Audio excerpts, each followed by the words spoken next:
اللہ تبارک و تعالی کی قدرت کا ذکر ہے. اللہ تعالی جسے جو چاہے اپنی قدرت سے عطا فرمائے.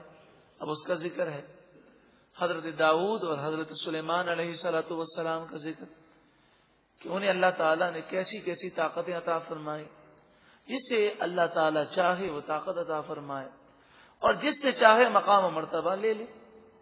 وَلَقَدْ آتَيْنَا دَاوُودَ مِنَّا فَضْلًا، اور بے شک ہم نے داؤد کو اپنی طرف سے فضل عطا فرمایا، ان پر ہمارا فضل تھا. ہم نے پہاڑوں سے کہا یا جبالو، اے پہاڑوں، اویبی معہو، تم حضرت داؤد کے ساتھ فرما بردار رہو، اللہ کا ذکر کرو. تو جب حضرت داؤد اللہ کا ذکر کرتے تو یہ پہاڑ بھی آپ کے ساتھ مل کر اللہ کا ذکر کرتے. وَالطَّيْرَ، اور ہم نے پرندوں سے کہا کہ داؤد کی فرما بردار رہو. جب حضرت داؤد اللہ کا ذکر کرتے تو پرندے درندے سب جمع ہو جاتے اور سب مل کر آپ کے ساتھ اللہ کا ذکر کرتے. وَأَلَنَّا لَهُ الْحَدِيدَ، اور ہم نے ان کے لیے لوہے کو موم کر دیا، نرم کر دیا. أَنِ اعْمَلْ سَابِغَاتٍ، اور ہم نے ان سے فرمایا کہ بڑی وسیع زرے بنائیے، یعنی وہ لوہے کی جیکٹ جو سینے پر اور کمر پر تلوار کے وار سے روکتی ہے. سب سے پہلے اس حفاظتی ہتھیار کو بنانے کا علم اللہ تبارک و تعالی نے حضرت داؤد علیہ السلام کو عطا فرمایا. وَقَدِّرْ فِي السَّرْدِ، اور اس کے بنانے میں اندازے کا پورا خیال رکھو. یعنی حضرت داؤد علیہ الصلوۃ والسلام یہ زرہ ایسی بناتے کہ جس کے لیے بناتے اس کے سینے پر بالکل فٹ آتے. وَاعْمَلُوا صَالِحًا، اور تم سب اچھے اعمال کرتے رہو. انی بما تعملون بصیر، بے شک میں تمہارے تمام کاموں کو دیکھنے والا ہوں. اللہ کی قدرت اور طاقت کا اظہار ہے کہ اللہ جسے چاہے مقام و مرتبہ دے.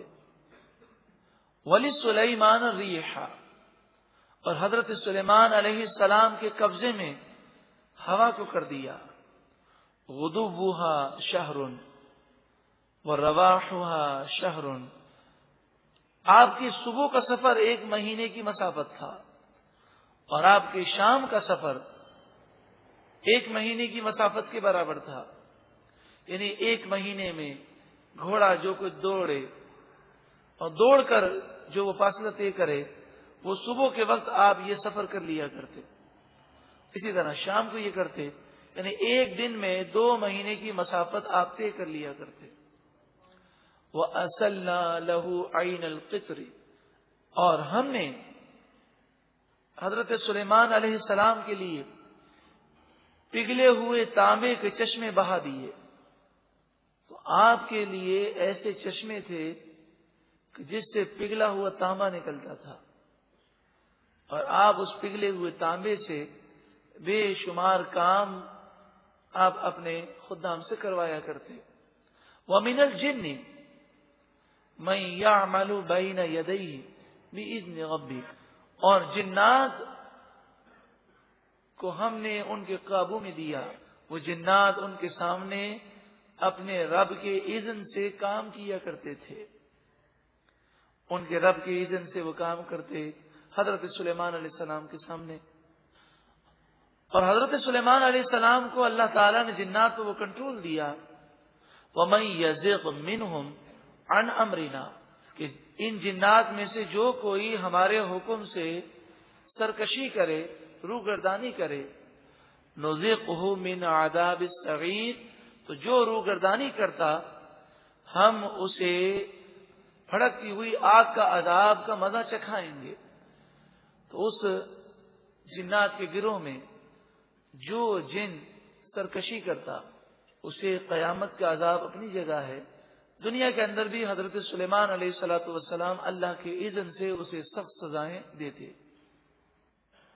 یعملون لہ، یہ جنات حضرت سلیمان علیہ السلام کے لیے کام کرتے، ما یشاء، جیسا حضرت سلیمان علیہ السلام چاہتے ویسا وہ کام کر کے دیتے، من محاریبا، بڑے بڑے محل اور مکانات بناتے، وہ تماثیلا، اور بڑے بڑے مجسمے بناتے۔ حضرت سلیمان علیہ السلام کی شریعت میں تصویر بنانا اور مجسمے بنانا جائز تھا، ہماری شریعت میں تصویر اور مجسمے بنانا یہ حرام ہے۔ وجفان کل جوابی، اور بڑے بڑے لگن، جفان جیسے تھال ہوتا ہے، تو بڑے بڑے تھال جس میں بیٹھ کر ایک ایک ساتھ 1,000 2,000 افراد مل کر کھانا کھاتے، کل جوابی، بڑے بڑے حوضوں کی طرح، بڑے بڑے تالاب کی طرح اتنے بڑے بڑے برتن جنات آپ کو بنا کر دیتے۔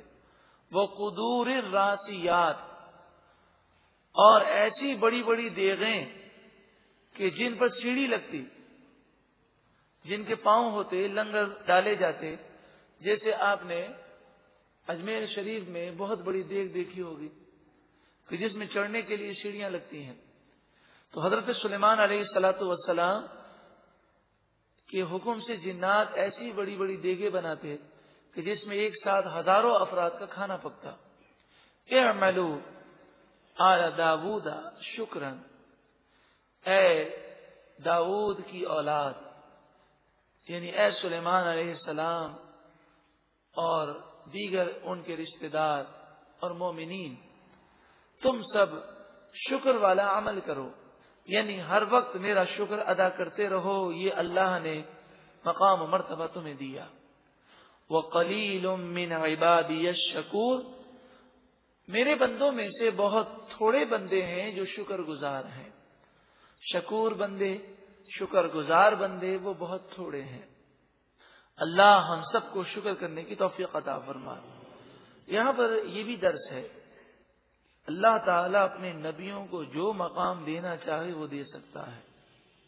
حضرت داؤد اور حضرت سلیمان علیہ السلام کا جب یہ مقام و مرتبہ ہے، تو جو حضرت داؤد اور حضرت سلیمان علیہ السلام کے بھی سردار ہیں، تمام نبیوں کے سردار ہیں، آقا دو جہاں صلی اللہ علیہ وسلم، انہیں تو اللہ نے کیا طاقتیں دی ہیں کہ آپ نے ایک دن صحابہ کرام سے فجر کی نماز کے بعد فرمایا کہ ایک سرکش جن مسجد نبوی شریف میں داخل ہوا تو میں نے اسے ستون سے باندھ دیا، اور میرا دل یہ چاہا کہ تمہیں یہ دکھاؤں، اور میں تمہیں اسے بنا ہوا دکھاتا، یعنی اللہ تعالیٰ نے مجھے یہ طاقت دی ہے کہ میں جنات پر قابو رکھتا ہوں، مگر پھر میں نے کھول دیا۔ صحابہ کرام نے عرض کیا رسول اللہ صلی اللہ علیہ وسلم ایسا آپ نے کیوں کیا؟ تو آپ نے فرمایا مجھے اپنے بھائی حضرت سلیمان علیہ السلام یاد آ گئے کہ انہوں نے یہ دعا کی تھی، یہ پروردگار مجھے ایسی حکومت دے کہ جیسی حکومت کسی اور کو نہ ملے۔ تو مجھے ان کی یہ دعا یاد آئی اور میں نے اپنی قدرت کا اظہار نہیں کیا۔ تو ان کی دعا یہ تھی کہ پروردگار جیسی تو نے مجھے بادشاہت کا اظہار عطا فرمایا، ایسا کوئی اور اظہار نہ کرے۔ تو فرمایا کہ میں نے ان کی دعا کا خیال کیا اور اپنی اس طاقت کا اظہار نہیں کیا۔ اس سے ہی پتہ چلا کہ نبی اکرم صلی اللہ علیہ وآلہ وسلم کو اللہ تعالیٰ نے بے شمار طاقتیں دی ہیں، مگر آپ انہی طاقتوں کا اظہار فرماتے ہیں جو حکمت کے مطابق ہیں، جو مصلحت کے مطابق ہیں۔ جب آپ ضروری سمجھتے ہیں تو اپنی طاقت کا اظہار فرماتے ہیں۔ فَلَمَّا قَضَيْنَا عَلَيْهِ الْمَوْتَ، پھر جب ہم نے حضرت سلیمان علیہ السلام پر موت کا فیصلہ فرمایا، اور کل نفس ذائقۃ الموت کے تحت ایک لمحے کے لیے، ایک آن کے لیے ان پر بھی موت آنا لکھا گیا، تو سلیمان علیہ السلام نے عرض کی پروردگار بیت المقدس کی تعمیر جاری ہے، اگر انہیں یہ پتہ چل جائے گا کہ میرا وصال ہو گیا تو یہ جنات یہ کام چھوڑ کے چلے جائیں گے، تو مجھے اس طرح وفات عطا فرما کہ جنات کو میری وفات کا علم نہ ہو۔ تو حضرت سلیمان علیہ السلام نے اپنے ہاتھ میں عصا لیا اور عصے کے سہارے آپ اللہ کی عبادت کے لیے قیام میں کھڑے ہو گئے۔ آپ کی عادت کریمہ تھی کہ کئی کئی مہینوں تک آپ کھڑے کھڑے اللہ کی عبادت کیا کرتے. اب دیکھیں عقلی طور پر یہ ایک انسان کے لیے ناممکن محسوس ہوتا ہے کہ وہ نہ سوئے نہ کھائے نہ پیے اور 3 مہینے تک وہ نماز کی حالت میں کھڑا رہے. لیکن اللہ تعالیٰ جس کو جو چاہے طاقت عطا فرمائے. حضرت سلیمان علیہ الصلوۃ والسلام چونکہ آپ لمبا لمبا قیام کرتے اور کبھی کبھی یہ قیام 3 مہینوں سے بھی زیادہ ہوتا، تو آپ نے اس طرح قیام کیا اور اسی قیام کی حالت میں آپ کی روح قبض کر لی گئی. 1 سال کا عرصہ گزر گیا. جنات بیت المقدس کی تعمیر جب مکمل کرنے لگے تو اس دوران وہ آپ کا عصا جس کے سہارے آپ کا جسم مبارک کھڑا تھا، اس عصے کو دیمک نے کھا لیا تو وہ عصا ٹوٹ گیا اور حضرت سلیمان علیہ الصلوۃ والسلام کا جسم اقدس زمین پر آیا. جب وہ جسم اقدس زمین پر تشریف لایا اس وقت جنات کو معلوم یہ ہوا کہ آپ کی وصال کو تو کافی عرصہ گزر گیا. جنات کو یہ غرور تھا کہ ہم علم غیب جانتے ہیں. ان کے اس غرور کو توڑا گیا اور یہ بتایا گیا کہ غیب کا علم صرف اللہ کے پاس ہے. اللہ جتنا چاہتا ہے اپنے نبیوں کو اور اولیاء کو دیتا ہے، جنات کو غیب کا علم نہیں ہے. اسی لیے اعلیٰ حضرت فرماتے ہیں کہ جو یہ عقیدہ رکھے کہ جنات کے پاس غیب کا علم ہے، چاہے ذاتی مانے چاہے عطائی مانے، وہ کافر ہو جائے گا. یہاں تک آپ فرماتے ہیں کہ جو حاضری آتی ہیں تو حاضری میں جس عورت پر یا جس مرد پر حاضری آ رہی ہے وہ تو مجبور ہے، وہ تو بے بس ہے کہ اس کی زبان پر بھی جن کا قابو ہوتا ہے. لیکن نادان لوگ اس کے گرد جمع ہو جاتے ہیں اور ان سے سوالات کرتے ہیں. اگر سوال اس نیت سے کیا کہ دیکھو یہ کیا جواب دیتے ہیں تو یہ سوال کرنا حرام ہے، اور اگر اس نیت سے سوال کیا کہ یہ جو باتیں غیب کی بتائیں گے یہ باتیں سچی ہوں گی، اگر یہ یقین ہے تو پوچھنے والا اور اس پر یقین رکھنے والا وہ کافر ہو جائے گا. تو حاضری اگر ایسی عورتوں یا مردوں پر آئے تو وہاں جا کر جنات سے سوالات نہیں کرنے چاہیے.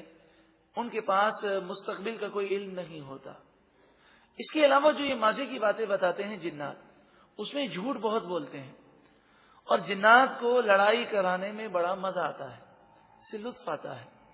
یہ نیک بن کر آتے ہیں، مثلا نماز کی تلقین کریں گے، خواجہ غریب نواز کا نام لیں گے، حضور غوث اعظم کا نام لیں گے، جیسے لوگ ہوں گے ویسے وہ نام لیں گے اور وہ نیکی کی باتیں بتائیں گے.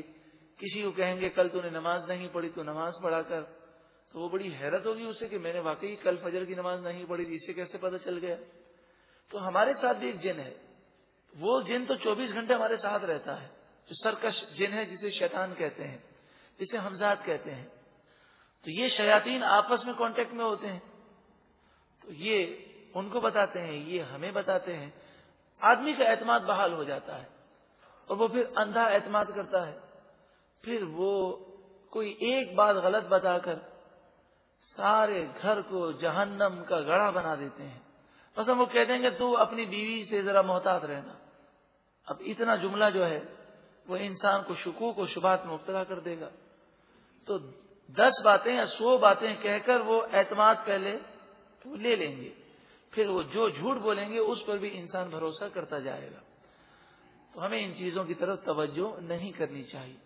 اسی طرح جو عامل ہیں، جو روحانی عامل نہیں ہیں، وہ جادو کے ذریعے جنات کے ذریعے عملیات کرتے ہیں، تو ان کا بھی یہی معمول ہے کہ موکلات ان کے قابو میں ہوتے ہیں، جنات ان کے قابو میں ہوتے ہیں اور وہ جنات سے معلومات لے کر ہمیں ماضی کی باتیں بتاتے ہیں کہ فلاں دن تمہارا یہ معاملہ ہوا، فلاں سے یہ جھگڑا ہوا.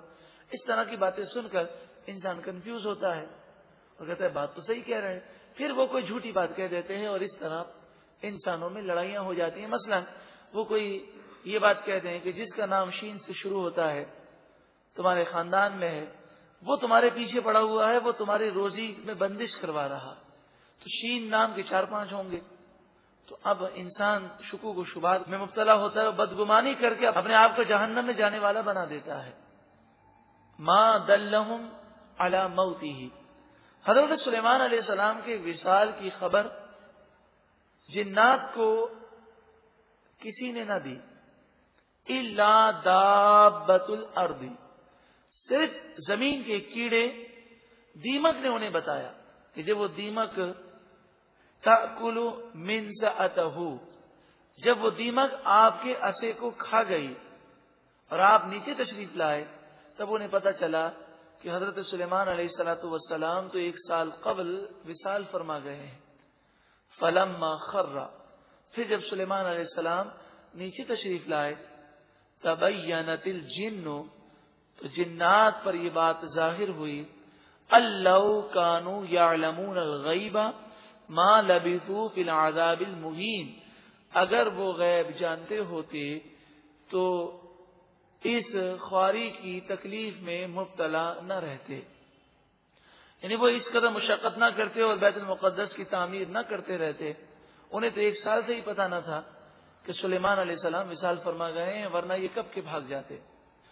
لقد کان لسبأ فی مسکنہم آیا، بے شک ملک سبا کے رہنے والوں میں ضرور نشانی ہے، جنتان، 2 باغات تھے، ای یمین و شمال، دائیں اور بائیں، یعنی وہاں ایسے باغات تھے پورے ملک سبا میں کہ جو راستہ گزرتا، جہاں کہیں بھی کوئی کسی گلی میں ہو، کسی محلے میں ہو، تو جو چلنے کا راستہ ہوتا، دائیں طرف بھی باغات ہوتے، بائیں طرف بھی باغات ہوتے، اور راستے وہ پھلوں سے اور درختوں کی شاخوں سے ڈھکے ہوئے ہوتے۔ اب اس راستے میں انہیں کوئی تکلیف نہ ہوتی، یعنی نہ گرمی کا احساس ہوتا، نہ بارش سے کوئی تکلیف ہوتی، کیونکہ درختوں سے وہ راستے جو ہے ڈھکے ہوئے ہوتے۔ اور پھلوں کا یہ عالم تھا کہ اگر کوئی اپنے سر پر خالی ٹوکرا لے کر نکلے تو وہ چند قدم چلے تو اس کا ٹوکرا جو ہے وہ پھلوں سے بھر جائے، اس قدر پھلوں کا عالم تھا۔ کلوا من رزق ربکم، کھاؤ اپنے رب کی دی ہوئی روزی سے، واشکروا لہ، اور اس کا شکر ادا کرو، بلدۃ طیبہ، یہ ایک ایسی سرزمین تھی جو طیبہ تھی، جس کی آب و ہوا بھی پاک تھی، صاف تھی، وہاں مچھر مکھی کھٹمل وغیرہ کا گزر نہ تھا، یہاں تک کہ اگر کسی کے جسم کے اندر بالوں میں جوئیں ہوتی تو وہاں کی ہوا ایسی تھی، اس کا ماحول ایسا تھا کہ وہ اگر وہاں پر جاتا تو اس کے بالوں کی جوئیں مر جاتی۔ یہ اللہ کا کرم تھا۔ وَرَبٌّ غَفُورٌ، رب پالنے والا بخشنے والا ہے، مگر ان لوگوں نے شکر نہ کیا اور یہ گناہوں میں مبتلا رہے۔ فَأَعْرَضُوا، پس ان لوگوں نے اعراض کیا، گناہ کیے۔ فَأَرْسَلْنَا عَلَيْهِمْ سَيْلَ الْعَرِمِ، کافی عرصے تک یہ گناہ کرتے رہے، انہیں کوئی مشکل نہیں آئی، لیکن پھر جب وقت مہلت ختم ہوئی، بس ہم نے ان پر سیل العرم، زوردار سیلاب بھیج دیا۔ ان کے یہاں سے جو پانی کا گزر ہوتا تھا تو انہوں نے پانی شہر میں داخل نہ ہو اس کو روکنے کے لیے بند بنائے تھے۔ اللہ کے حکم سے چوہے وہ وہاں پر گئے اور انہوں نے اس لکڑی کو کھایا، اور لکڑی کو کھا کھا کر انہوں نے سوراخ کر دیا، چھوٹا سا سوراخ چوہوں نے کیا۔ اب آپ جانتے ہیں جب چھوٹا سا سوراخ ہو تو پانی گزرتا ہے، پانی کے گزرنے سے وہ سوراخ بڑا ہوا، اور بڑے ہوتے ہوتے ایک زوردار اس میں پانی کا ریلا گزرا اور وہ بند ٹوٹ گیا، اور اس طرح وہ اچانک سیلاب کا شکار ہو گئے۔ وَبَدَّلْنَاهُمْ، اور ہم نے بدل دیا انہیں، بِجَنَّتَيْهِمْ، اب 2 باغات اب بھی تھے، دائیں اور بائیں، لیکن وہ پہلے کے جو باغات تھے وہ تو ختم ہو گئے، اب وہ دائیں اور بائیں جو باغات تھے یہ اسی پرانے باغات کی باقیات تھی، جھاڑیاں تھیں، کانٹے تھے اور خشک اور سوکھے ہوئے درخت تھے۔ جنتین، 2 باغات، ذواتئی اکل خمط، ایسے باغات جن کے میوے انتہائی بیکار تھے، بد مزہ تھے، ان کا کوئی ٹیسٹ نہ تھا. وہ اصلن، اور جھاڑیاں، وہ شیم من سدر قلیل، اور تھوڑے سے بیر کے درخت. عبرت ہے جسے اللہ تعالیٰ نے نعمتیں دی ہیں وہ اللہ کی نافرمانی نہ کرے. اللہ تعالیٰ اجاڑنے پر قادر ہے، لینے پر قادر ہے. ذالک جزیناہم بما کفروا، یہ ہم نے انہیں سزا دی اس وجہ سے کہ انہوں نے کفر کیا. وَهَلْ نُجَازِي إِلَّا الْكَفُورَ، اور ہم ناشکری کی یہی سزا دیتے ہیں. وَجَعَلْنَا بَيْنَهُمْ وَبَيْنَ الْقُرَى الَّتِي بَارَكْنَا فِيهَا قُرًى وَاحِدَةً. ملک سبا کے لوگ اس قدر خوش نصیب تھے، اس قدر ان پر نعمتوں کی فراوانی تھی، مگر خود انہوں نے اپنے اوپر ظلم کیا کہ ملک سبا سے لے کر یعنی یمن سے لے کر شام تک یہ جب آتے اور جاتے تو راستے میں ان کو سامان کھانے پینے کا لے کر جانے کی ضرورت نہ ہوتی. تھوڑے تھوڑے فاصلے پر باغات تھے، تو مسافر اگر دن کو چلتا کھا پی کر تو دوپہر تک وہ ایسے باغ میں پہنچ جاتا جہاں پر وہ کھانے پینے کی اور فروٹ کی اور ان نعمتوں کی بارشیں ہوتی، فراوانی ہوتی. اس طرح شام سے آنے والے اور یمن سے جانے والے راستے کے اندر وہ کھانے پینے کی انہیں کوئی تکلیف نہ ہوتی. وجعلنا، اور ہم نے کیا ان کے درمیان اور ان بستیوں کے درمیان کہ جس میں ہم نے برکت رکھی ہے، یعنی شام جو برکت والی سرزمین ہے اس میں اور یمن کے درمیان قرن واحدۃ، ایسی بستیاں رکھی جو ظاہرہ تھیں، جو موجود تھیں. وقدرنا فیہا السیر، اور ہم نے اس میں ایک منزل کا فاصلہ رکھا، یعنی 4 گھنٹے 5 گھنٹے کا سفر کر کے مسافر اس جگہ پر پہنچ جاتا. جیسے ہمارے یہاں سپر ہائی وے ہو یا کوئی بھی اشارہ ہو تو تھوڑے تھوڑے فاصلے پر ریسٹورینٹ بنے ہوتے ہیں. تو یہ سمجھیے قدرتی ریسٹورینٹ تھے جس میں کرایہ کسی کو یا معاوضہ یا پیسے خرچ نہ کرنے پڑتے تھے. باغات تھے جہاں پر پھل ہوتے، وہ وہاں پر آرام کرتے، پانی پیتے، کھانا کھاتے اور پھر وہاں سے روانہ ہو جاتے. سیرو فیہا لیالیا و ایامن آمنین، اور ایسا امن تھا اس راستے میں کہ ان سے کہا جاتا کہ ان راستوں میں رات اور دن تم امن کے ساتھ چلو پھرو. فقالو، مگر انسان ہوس اور لالچ کا شکار ہو جاتا ہے. انسان کی یہ خواہش ہوتی ہے کہ سارا کچھ میں ہی کھا لوں اور کسی کو کچھ نہ ملے. تو یہ ملک سبا کے لوگ ایسے ظالم تھے کہ انہوں نے کہا کہ شام سے لوگ آتے ہیں اور راستے میں کھاتے پیتے آتے ہیں، تو راستے کے یہ باغات جو ہیں یہ ویران ہو جائیں تو بہت اچھا ہے، تاکہ ہمارے ملک میں آ کر پھر ہمارے ملک کی قدر کریں. فقالوا ربنا باعد بین اسفارنا، وہ کہنے لگے پروردگار ہمارے سفر کے درمیان دوری پیدا کر دے، یعنی شام اور یمن کے درمیان جتنی بستیاں ہیں ان کو ویران کر دے تاکہ سفر دور ہو جائے. وَظَلَمُوا أَنفُسَهُمْ، یہ بات انہوں نے اس حال میں کہی کہ انہوں نے اپنی جانوں پر ظلم کیا. فَجَعَلْنَاهُمْ أَحَادِيثًا، بس ہم نے ان پر عذاب نازل کیا اور انہیں کہانی بنا کر رکھ دیا. کس سے؟ یعنی پرانی باتیں اب رہ گئیں، ان کا وجود نہ رہا. وَمَزَّقْنَاهُمْ كُلَّ مُمَزَّقٍ، اور ہم نے مکمل طور پر انہیں تباہ کر دیا. عبرتیں ان لوگوں کے لیے جو کسی کی نعمت پر جلتے ہیں اور یہ تمنا کرتے ہیں کہ بس سب کچھ مجھے مل جائے اور کسی کو نہ ملے. انسان کو قلب اور دل وسیع رکھنا چاہیے. مسلمان پر اگر کسی نعمت کا نزول ہو تو مسلمان کو چاہیے کہ اس سے وہ خوش ہو. مسلمان اگر پریشان ہو تو اس کی پریشانی سے خوش ہونے کے بجائے اسے اس کا ہمدرد بننا چاہیے. ان فی ذلک لآیات لکل صبار شکور، بے شک ان تمام باتوں میں ضرور نشانی ہے ان لوگوں کے لیے جو صبر کرنے والے ہیں اور شکر کرنے والے ہیں. وَلَقَدْ صَدَّقَ عَلَيْهِمْ إِبْلِيسُ ظَنَّهُ، اور بے شک ان پر شیطان کا گمان درست ثابت ہوا.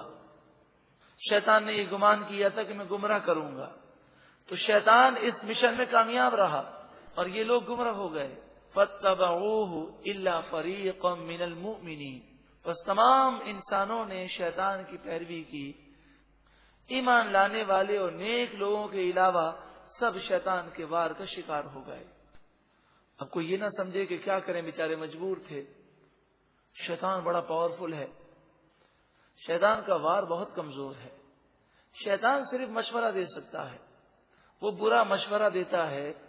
آپ مجھے بتائیے، دنیا کے اندر کوئی آپ کو غلط مشورہ دے اور آپ اگر اس غلط مشورے پر عمل کر کے اپنا نقصان کر لیں، تو کیا کسی کو آپ یہ کہہ سکتے ہیں کہ فلاں نے مجھے مروایا؟ وہ دنیا آپ کو یہی کہے گی کہ آپ کے اندر عقل نہیں تھی.